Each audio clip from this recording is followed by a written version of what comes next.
today's session, I take pleasure in introducing everybody. And so today's session is about sustainable menstruation.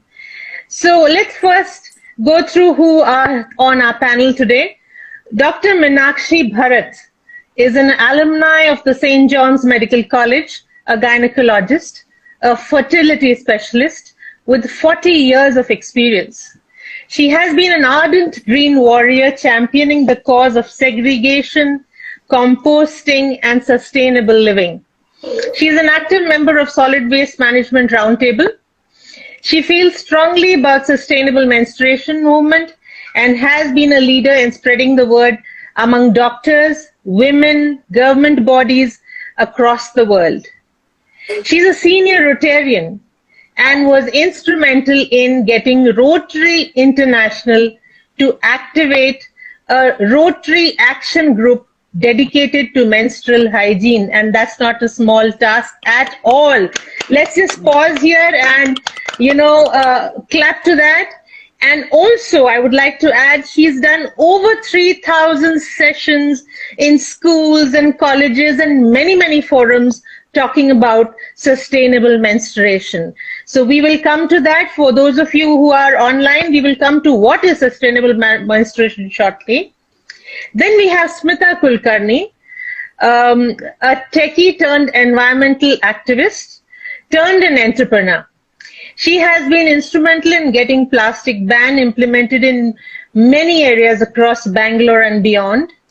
She is particularly passionate about spreading the word on sustainable menstruation and has spoken about it on several platforms like CII, TEDx, radio podcasts, seminars, and several other forums.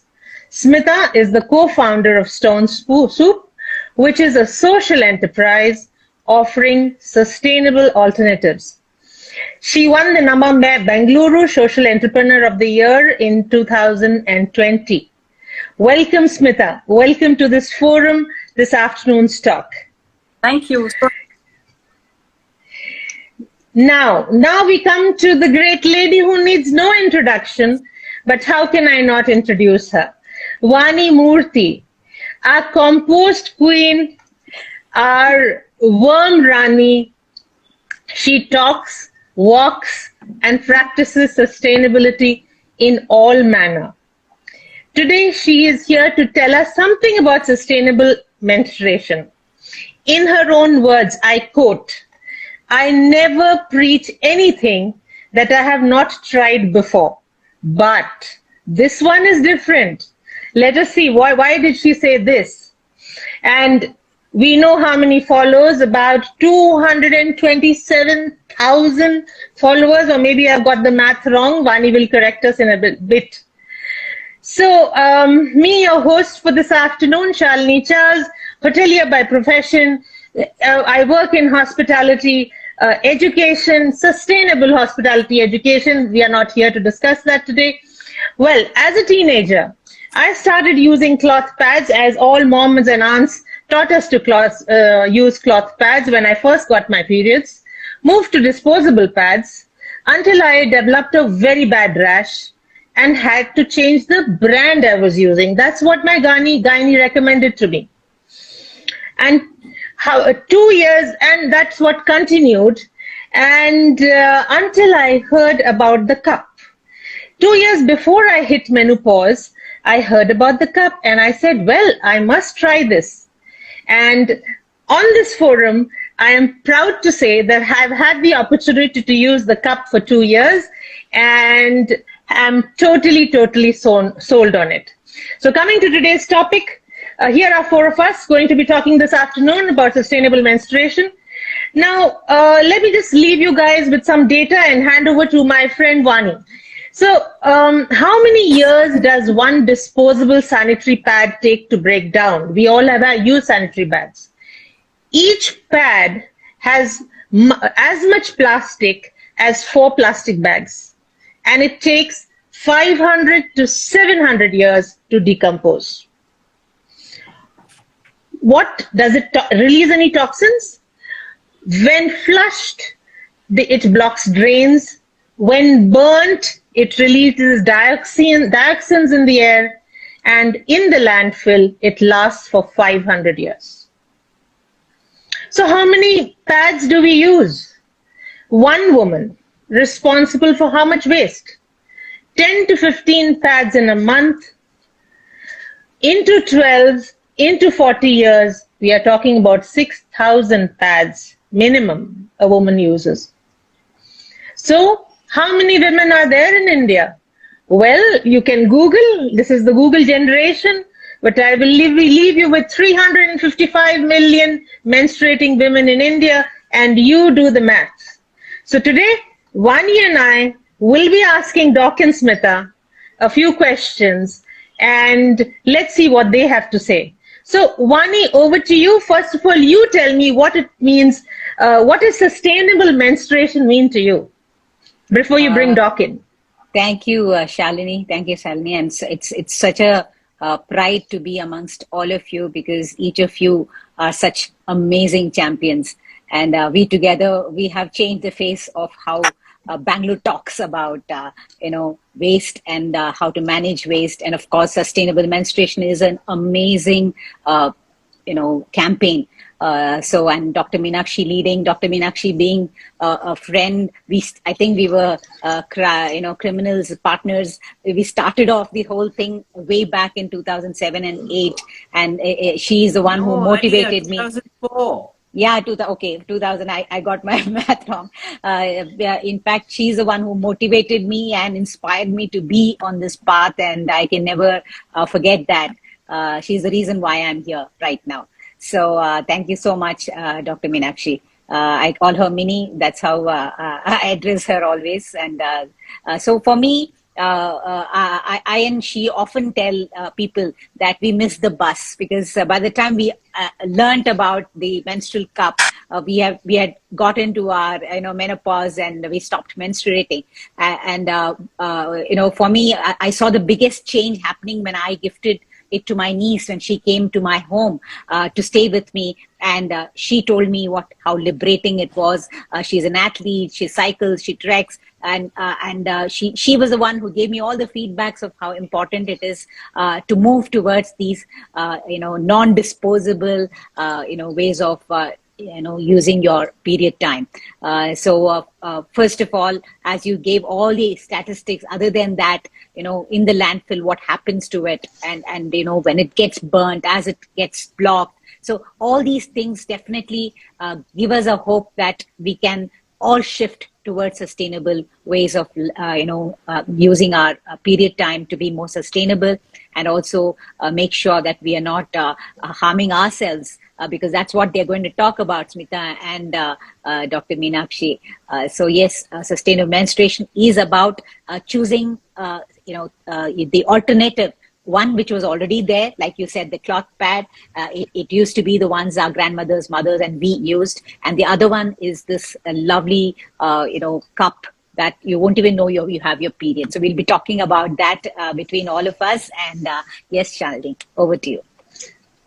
Yes, lovely. So, Doctor, I move to you. Now, everybody talks about sustainable menstruation. Before we dissect the topic further, what does sustainable menstruation as a doc?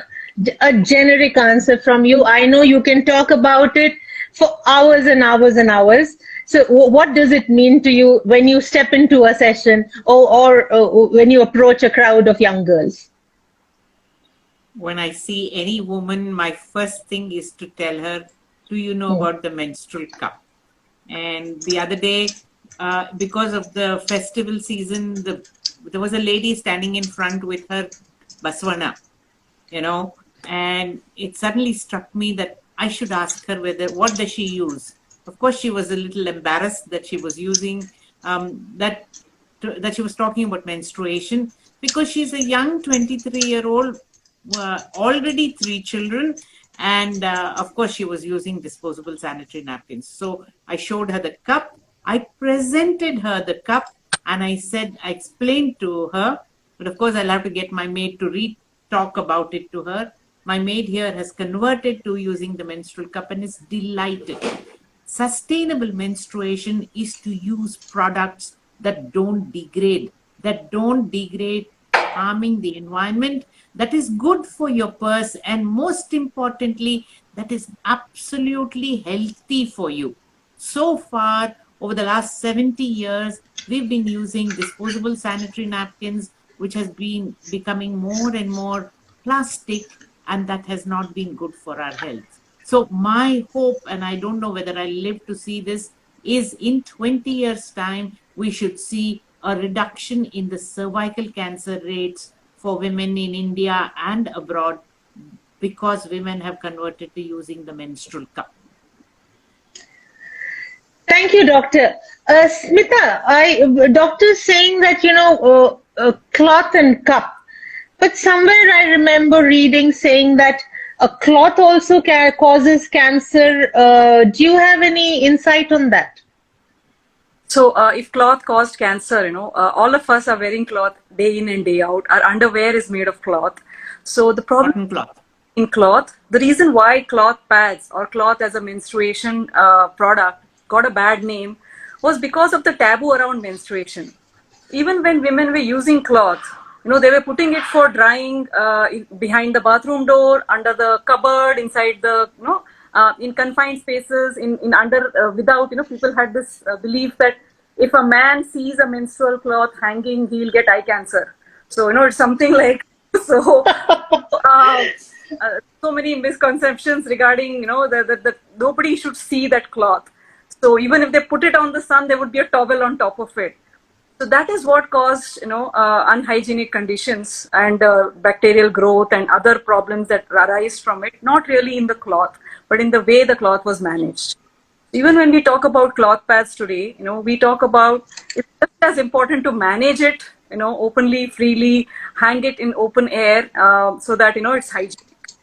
And women who are already using cloth, we say that let's encourage them. Let's not say that, poor woman, you're using cloth, let me donate some disposables to you. Instead, we should actually cheer her on and say that you're doing a fabulous job. Just manage it hygienically. Yes, Doc, you put up your hand. You had some, yes. When the pads, disposable sanitary pads, came into being in the post the First World War, and they started manufacturing it in a big way, what then happened was that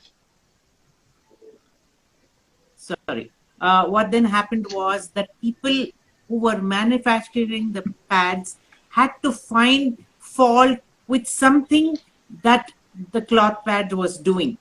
And the only thing that they could latch on to was the fact that the cloth pads were not being dried in the sun, but they were, people were wearing it even when it was semi-wet. And that is why they latched onto it and said that brings infection. That was the only reason. They didn't have any other. So when you have a new product, you have to either say that my product is so much better than the old product, or you must find fault with the old product. Since they didn't have anything on this, they had to find fault with the old product. And the only fault that they could find was that the cloth was damp, was not hanging out in the sun, and therefore there could be fungal growth. But my grandmother used cloth all her life, and she had 13 children. It means that she didn't catch any infection from the cloth pad. Yeah. Okay. So moving from the cloth pad is very, very easy. All of us here have used cloth pads, and yes, there was the point that Smita touched really brought back memories. I don't know, Vani, for you, I'm sure it did. That we were so embarrassed to hang it out that yes, we always put a towel over it when we washed and dried it. Vani, do you remember doing that? Yes. So move from cloth pads to cups now. I want to ask about biodegradable pads. In the recent times, biodegradable pads have gained a lot of popularity. Does it actually solve the waste problem? I mean, is that a good alternative? Because I have seen many What people is say, it, first of all? no, I am sustainable. I'm getting into sustainable menstruation and I'm using biodegradable plant. So I just want both of you to put light on that because I don't think so. So what do you say, Dr. Meenakshi? No, biodegradable pads are one, extremely expensive. Two, they will compost only under industrial circumstances. Individually, the 5, 10, 15 pads that we use, we are not going to compost. We're going to throw it out with the waste and it will go to the landfill, and it will not biodegrade in the landfill because it requires very strict measures before it composts. I think we are doing the wrong thing by using disposables. Biodegradable pads are also single-use disposables, and they will increase the chances of what is called as period poverty, where women do not have money to buy period care. Okay. Smita, you have something to throw light on? Yeah, so biodegradable pads are a form of greenwashing. It's a way to make someone feel less guilty about using pads. But in essence, if a pad was truly biodegradable, it will not be leak proof. There has to be some component of plastic in it to make it leak proof. And these are not pads that decompose in 45 days. They decompose instead of 500 years, they'll take now 100 years. So that is not good enough for us to solve the problem, and it is just kind of greenwashing. They all say there's banana fiber, there's bamboo, there is some other thing which makes us feel like it's really natural material. But when you just cut open the pad, you'll see a few strands of banana fiber. Beyond that, it is the same gels, the same adhesive, the same bleach, the same chemicals, and the content is nearly the same. It is just greenwashing. Wow. Okay, okay. And me have done experiments on those pads. 3 years, 4 years, it's still the same. Kuch nahi hua hai. And who is going to put them in their home composter? Nobody is going to do that. So when you talk about composting, are you going to manage it where you're generating it? You're not going to do it.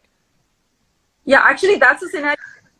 If you're going to put all your used pads in your compost bin, feel free to use biodegradable pads. But it's not going to compost in your compost bin anyway. It is still going to be stuck between your legs and you're going to get that rash.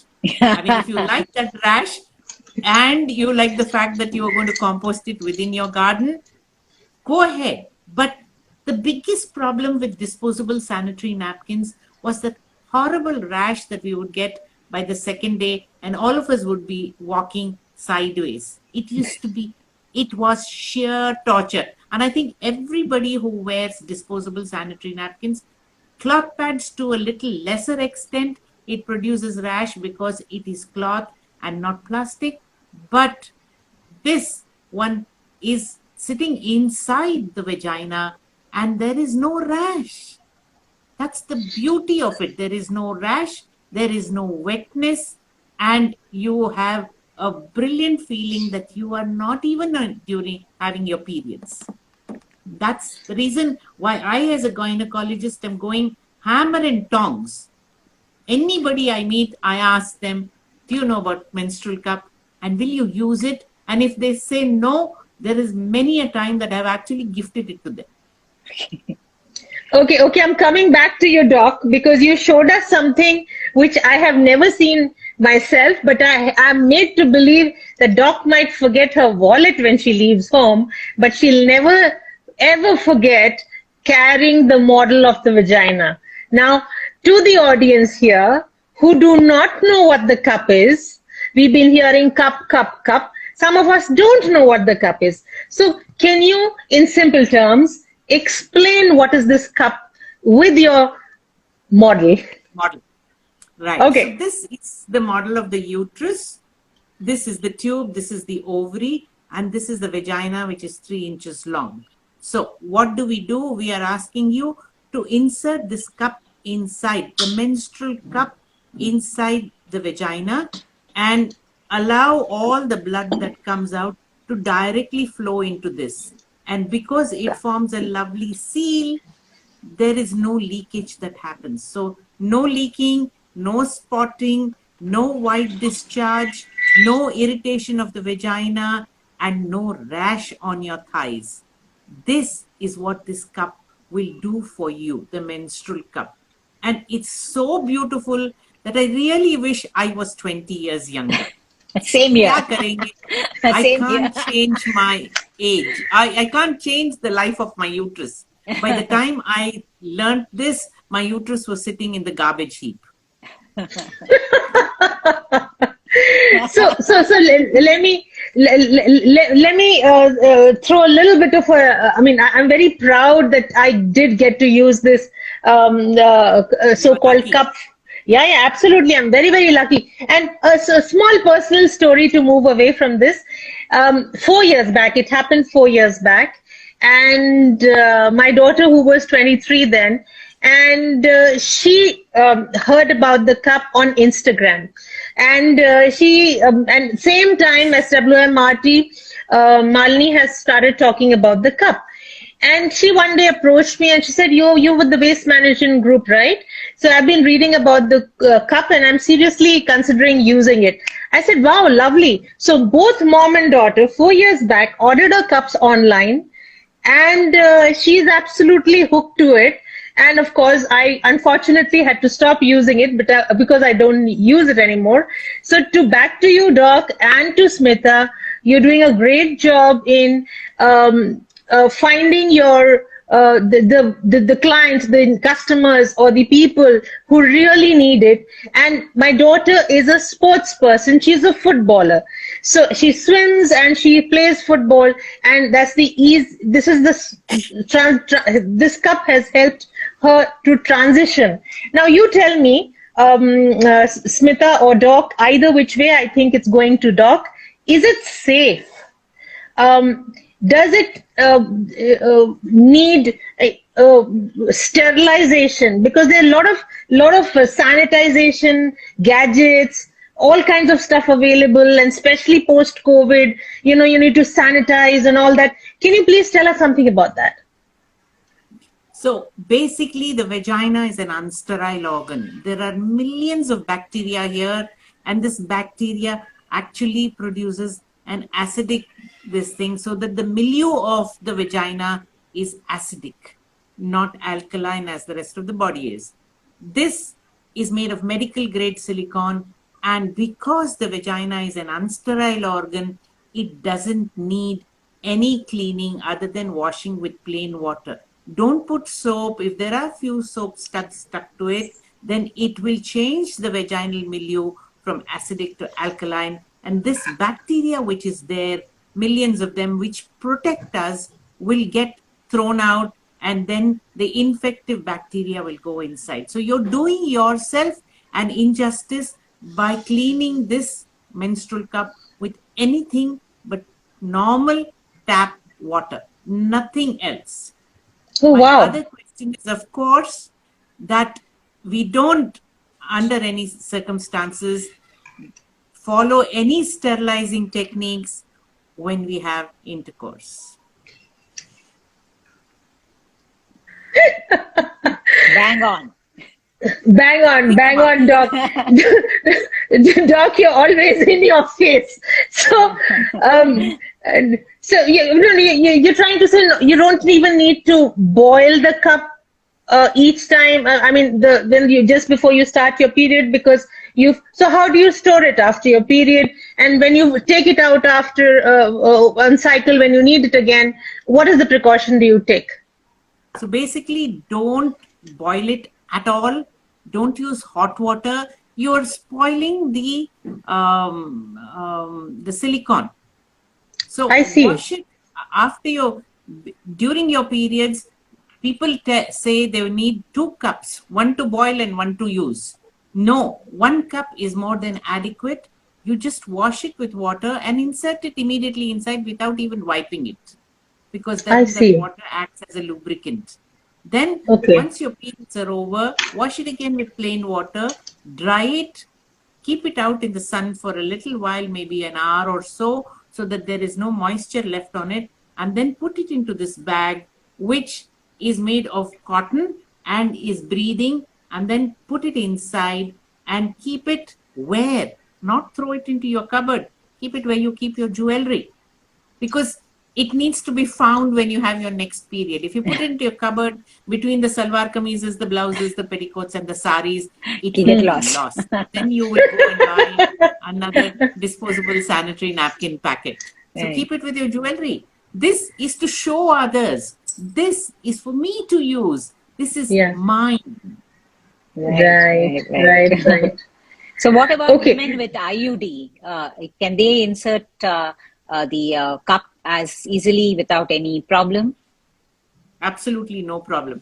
With the IUD, the intrauterine contraceptive device is IUCD, is sitting in the uterus, and the thread comes through the cervical canal, and the thread will be hanging here.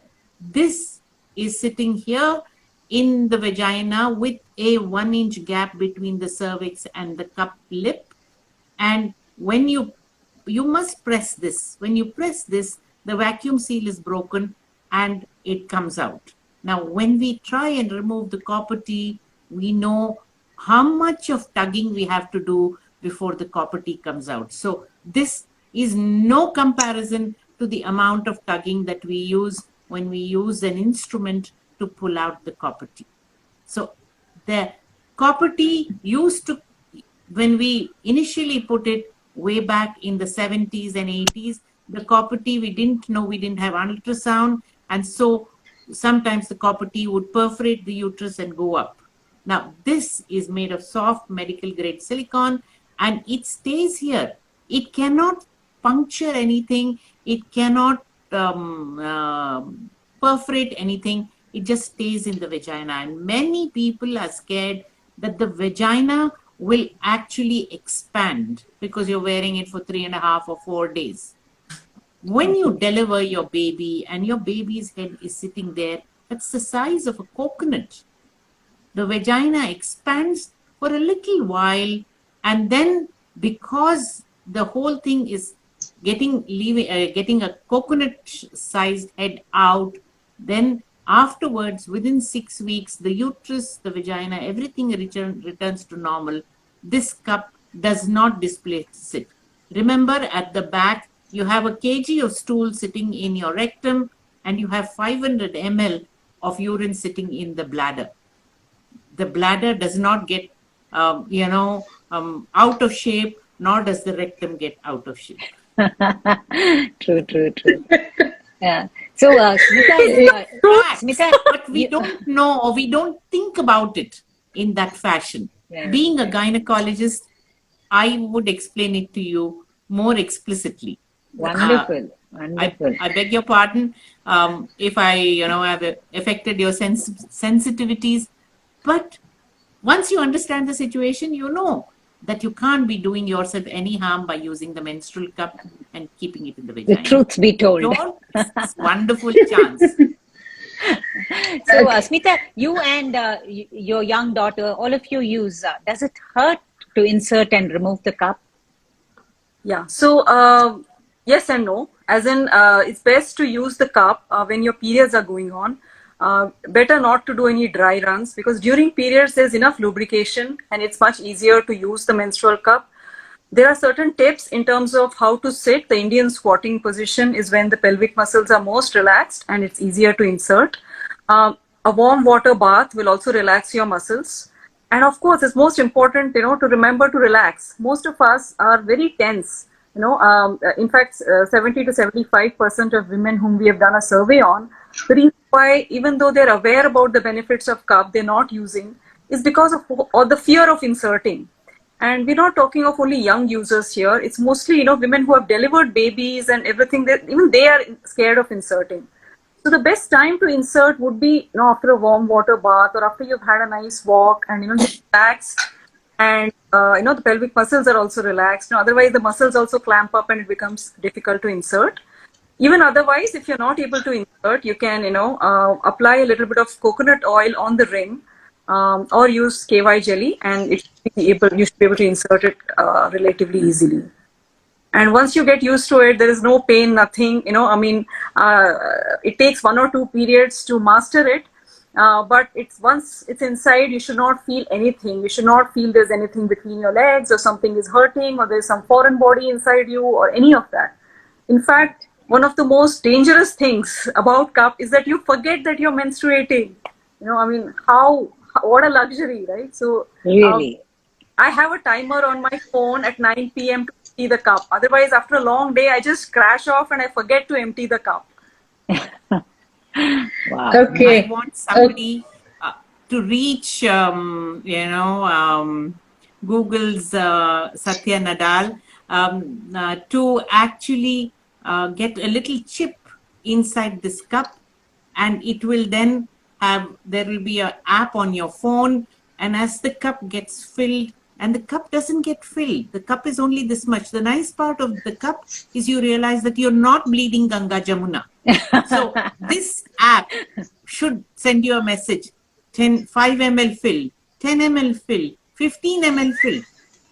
Take the cup out, wash it and put it back again. Okay. I'm hoping somebody in Intel or Google will put a chip into this. Yes, it'll make it a little more expensive, but it's going to be worth it. Right. So how long does it take to fill?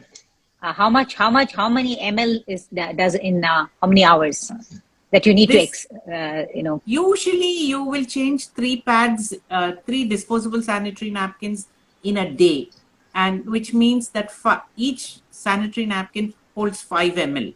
Okay. So in a 24-hour period, you will have 15 ml. This cup has a capacity of close to plus 15 ml, 20 to 23 ml. So that is the capacity. So you don't need to change it more often than once in 12 hours. But like you put salt in your biryani, you have to decide when you need to remove the cup and when you need to put it back. It's not something that Smita you get the I will say. No, you get the feeling, Vani. You get the feeling. You get it. It's something that is not the same for everybody, and it's not so difficult to judge either.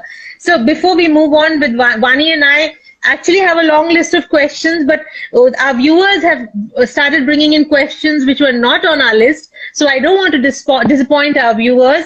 So moving to Doc back again, because it goes back to one of the points which we have missed speaking about. One of our viewers is asking, what about tampons, Doc? Are they harmful, and if so, why? Or if not, why? So the tampon is made of more or less the same material as the disposable sanitary napkin.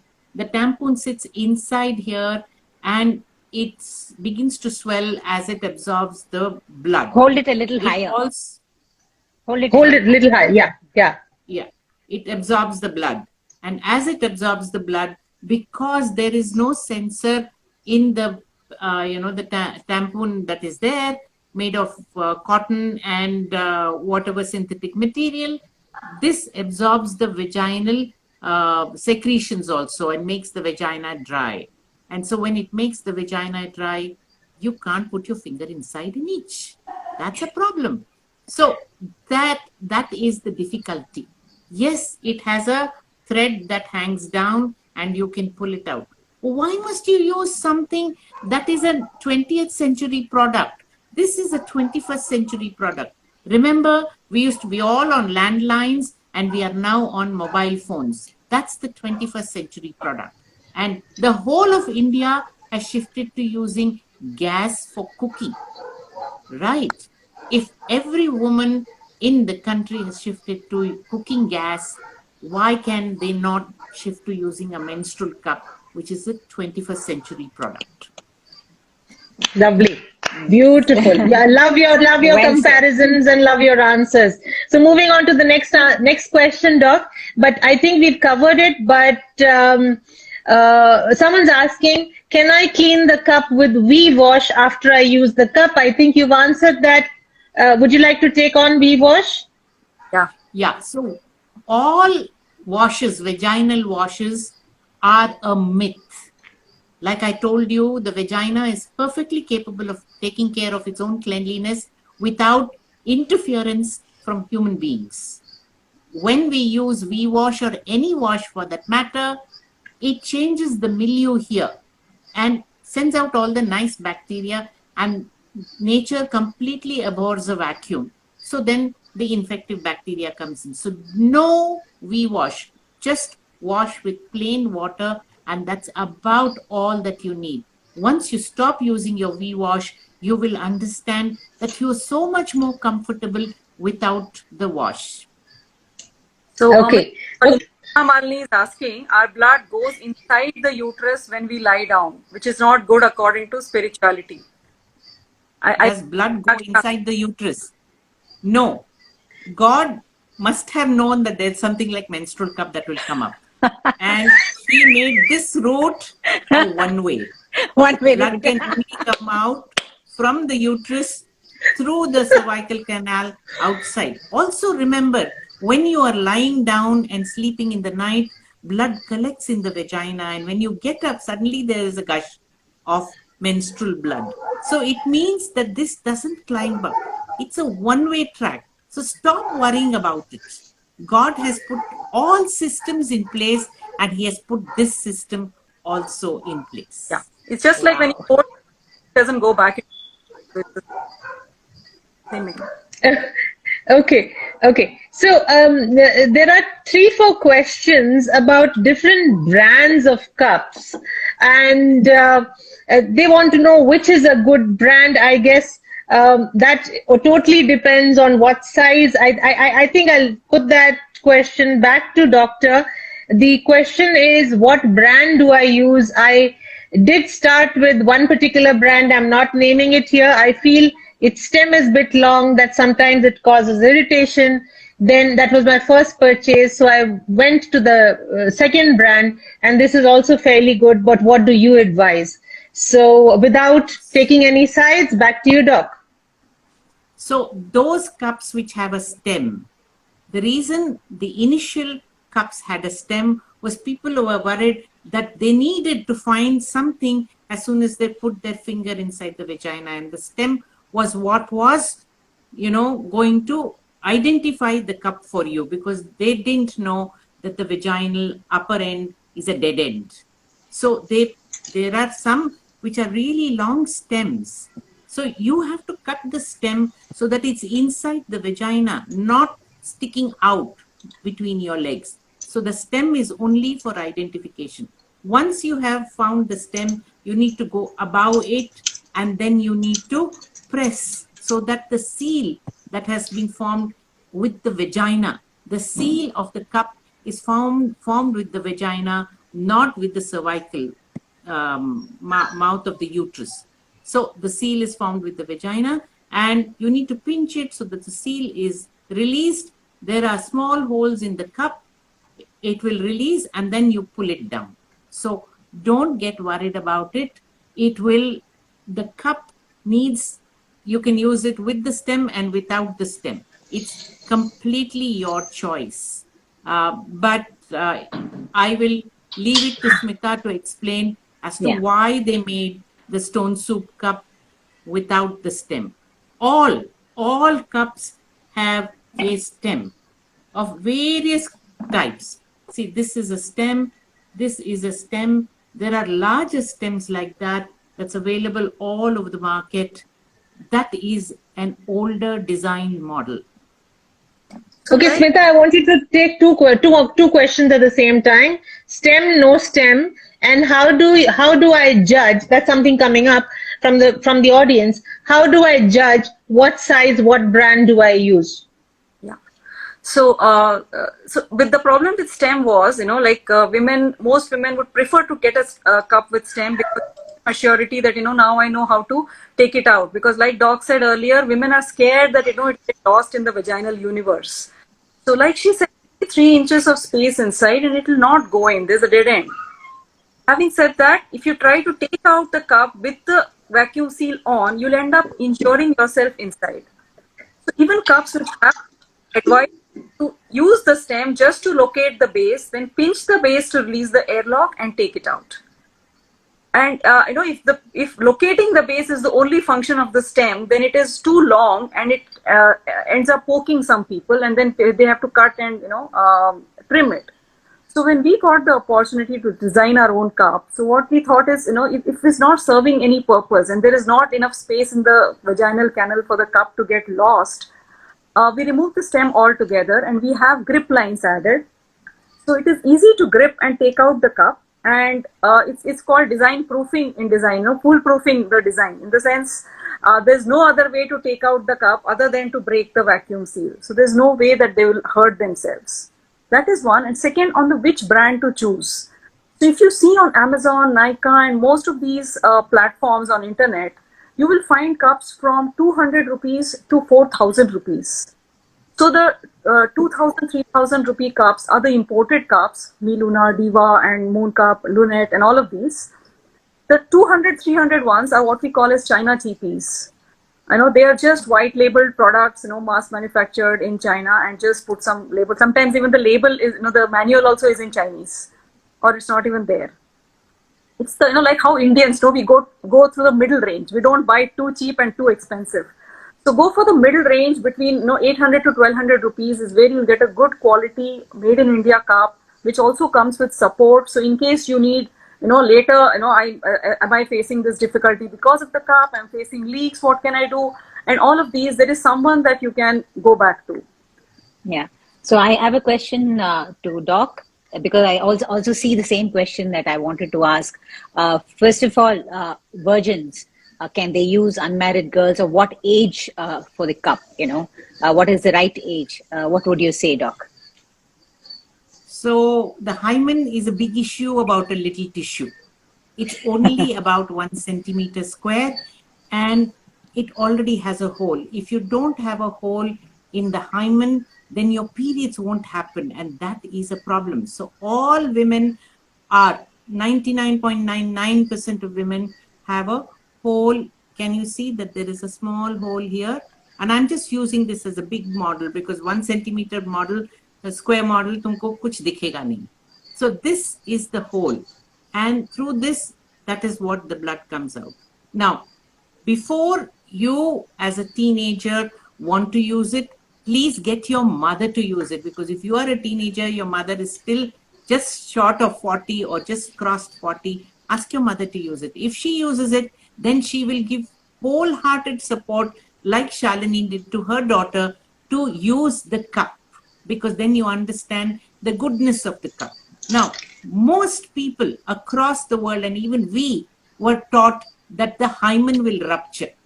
Now, hymen is not like a balloon that it will go patak. Okay, so hymen doesn't rupture. The hymen only expands a little bit. As you play games, as you play basketball, as you do cycling, and as you get married, when you get married, this expands a little bit. It doesn't rupture. And that this thing about, you must have blood on your suhagrat, on your क्या बोलते हैं bed sheet, बिल्कुल गलत है.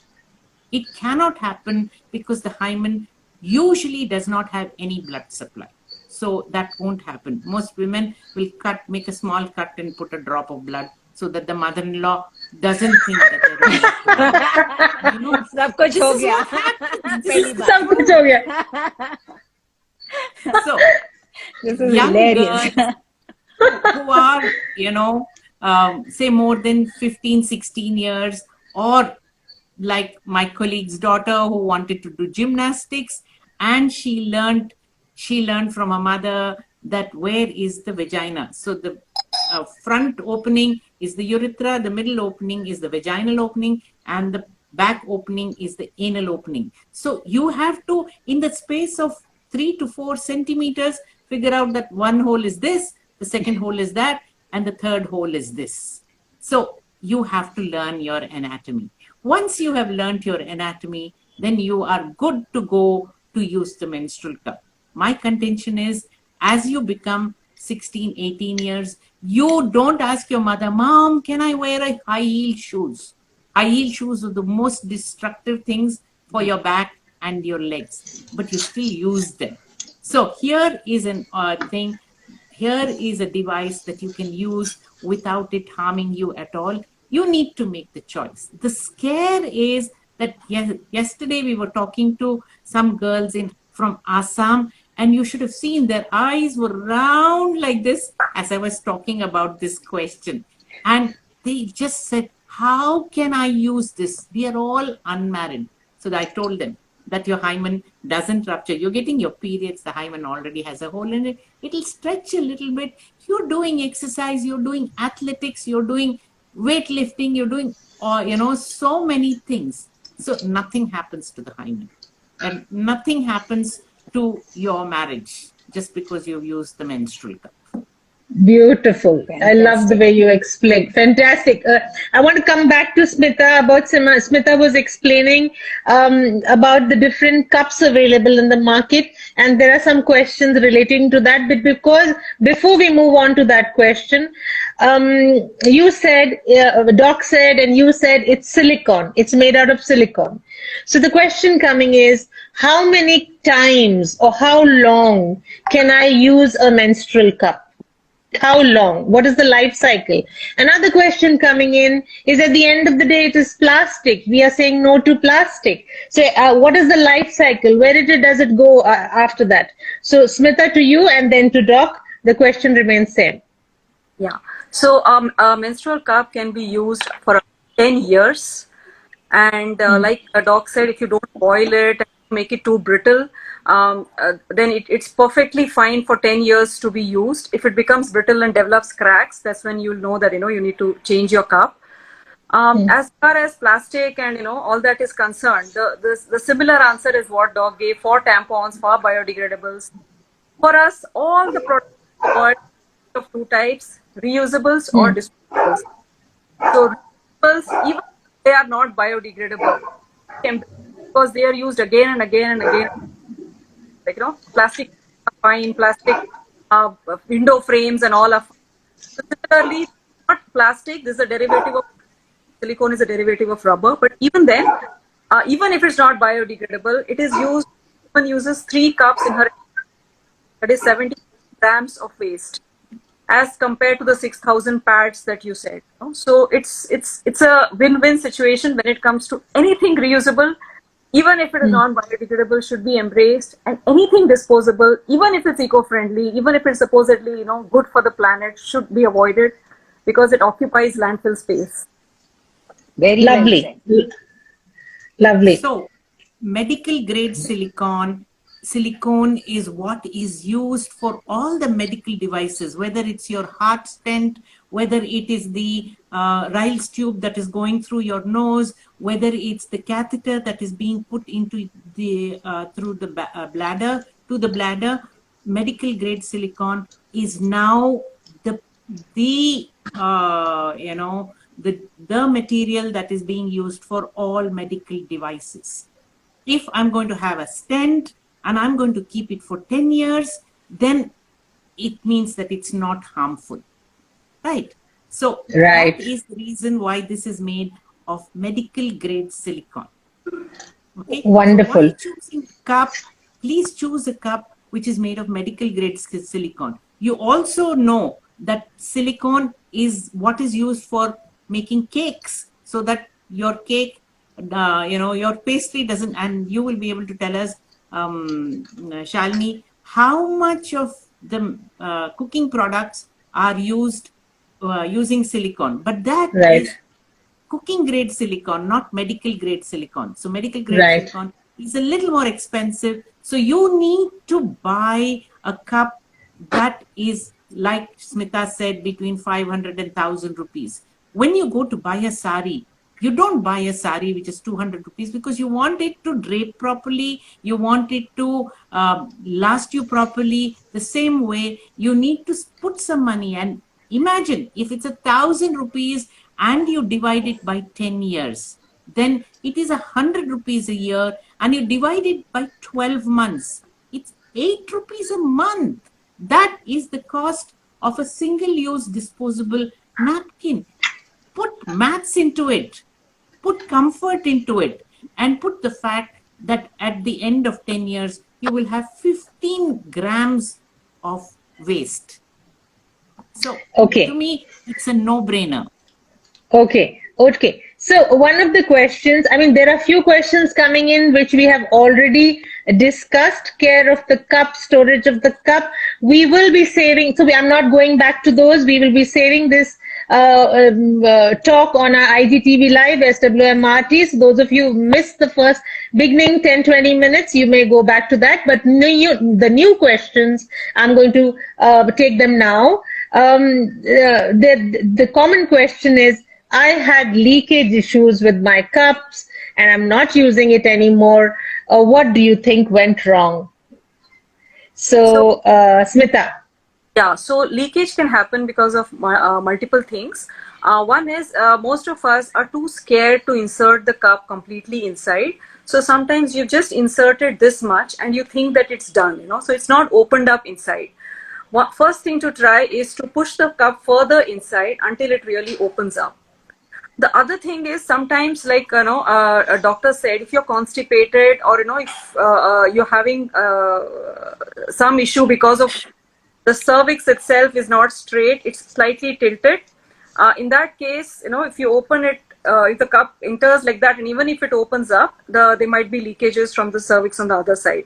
So the simplest way to do is, if you were trying to insert it like this, just make it ulta and insert it like that. And some of these things will, help in solving the problem. The other thing to try on is, after inserting, if you can, then gently rotate the cup, then it will go in. If it is a little bit outside, then after rotating, it will just go into it and the leakage will stop.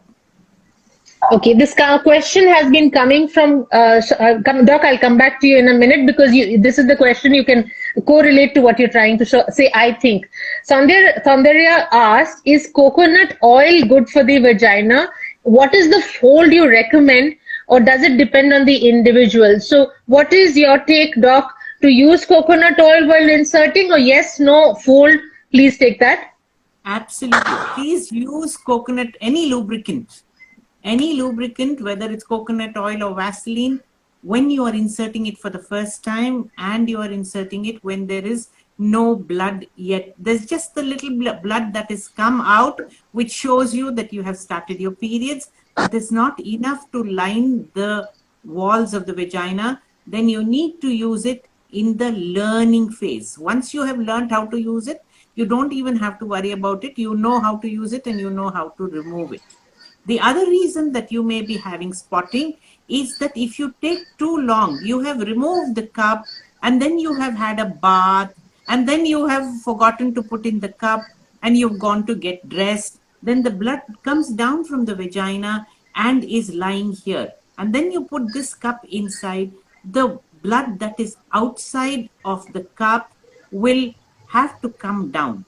One of the advantages is that your last day of spotting does not happen, because there is no blood on the outside walls once you have put in the cup. The cup keeps the vagina nice. The vagina hugs the cup like it loves it, really. Okay, did I answer both the questions?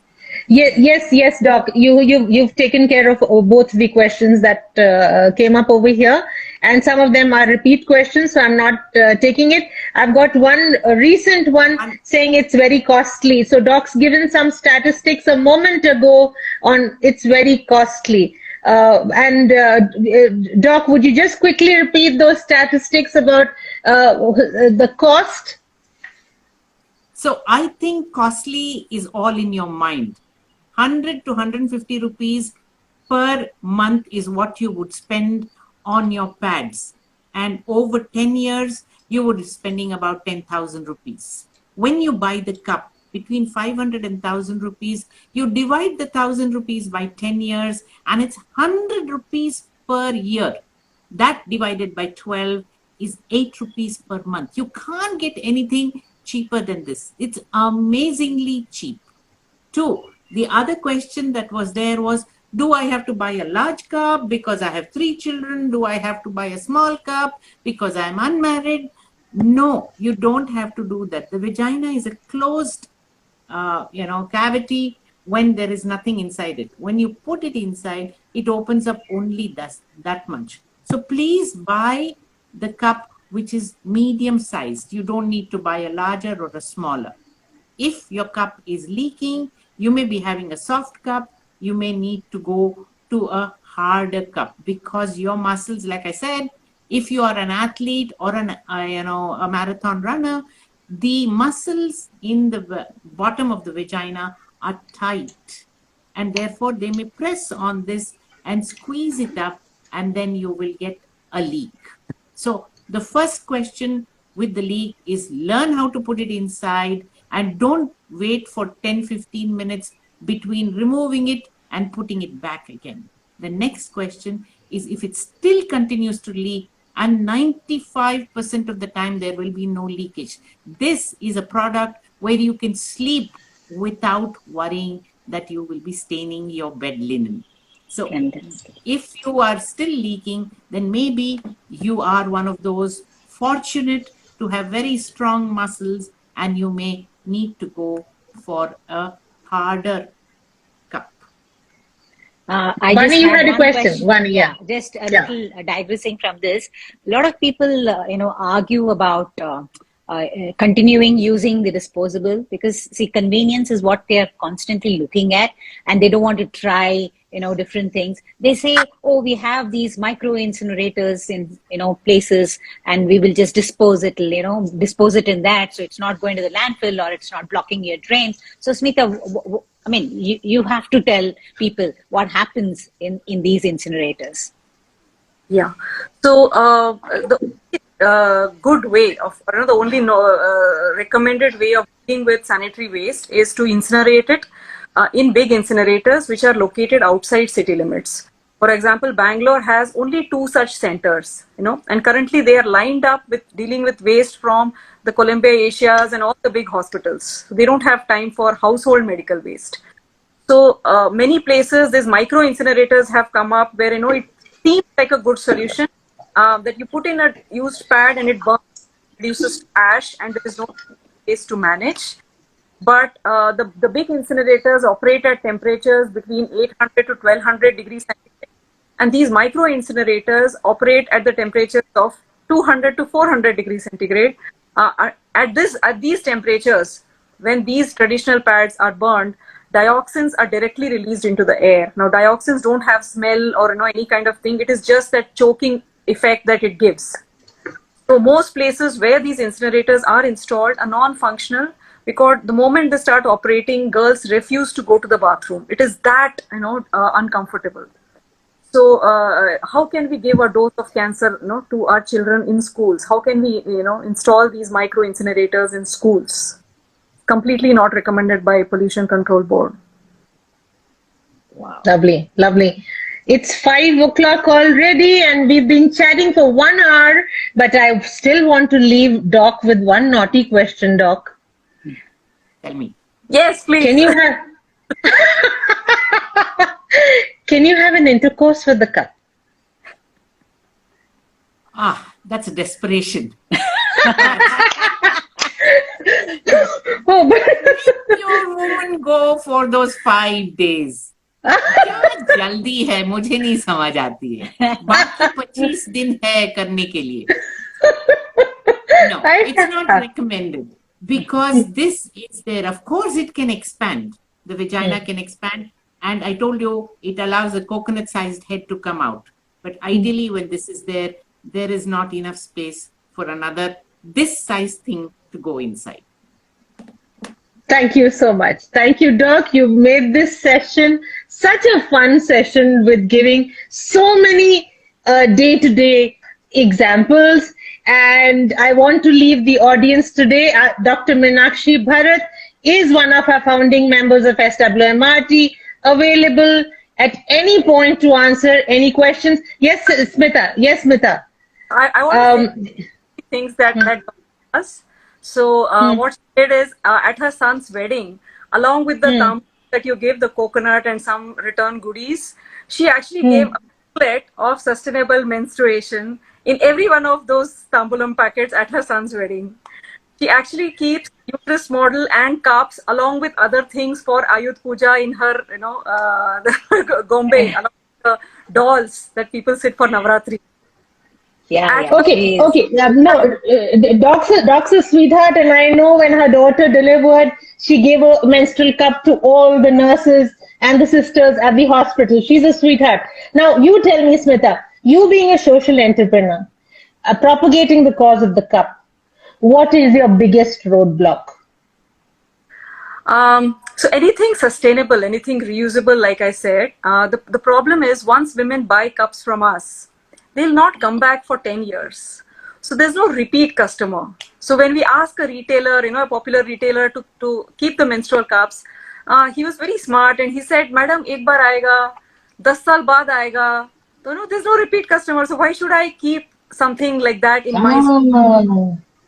Okay, but the population of India, the statistics is huge. That should not be a cause for retailers not wanting to keep it. So in business, there is something called as customer acquisition cost. So that customer cost is very high. It takes a long time for a person to decide to use the cup. And once they are able to successfully use it, they'll come back after 10 years. So it's a long conversation convert. So, but that is something that we're working on how to solve it. I don't agree. When you buy a television or a fridge, you buy it for 10 years. Yeah. So how do the fridge companies and the television companies and the mixie companies, how do they survive? Once in 10 years people buy. They're looking at the total population converting. We are also looking at the total population converting. We want every woman to have happy periods. No unhappy periods for any woman in the world. Tell the tagline. Tagline. Tell the tagline. Tagline. Correct. So what we say Cashless, is rash-free, trash-free, and cash-free periods. Cash. And rash. Rash-free, trash-free, and cash-free periods. Oh, okay. Now we don't have any time for any more questions, but there is one particular question coming up. I will, if Doc can quickly answer, your opinion on menstrual discs as compared to the cup and the disc. So the disc is a flat thing and it's usually to, hold the cervix up. And that is for usually used, one, if it is a contraception, then it is used. Two, it's used for women who are like me, menopausal, and if I have not done any exercise, then there is a small chance that my uterus will start sagging. This is a cup that is to be used here, and this has a capacity to hold. The disc is a disc. Koi capacity nahi hai pakadne ke liye, to hold. Okay. And it's also thank you so much. Rock. It's our day, always. Rock and Smita, rock. Bye then.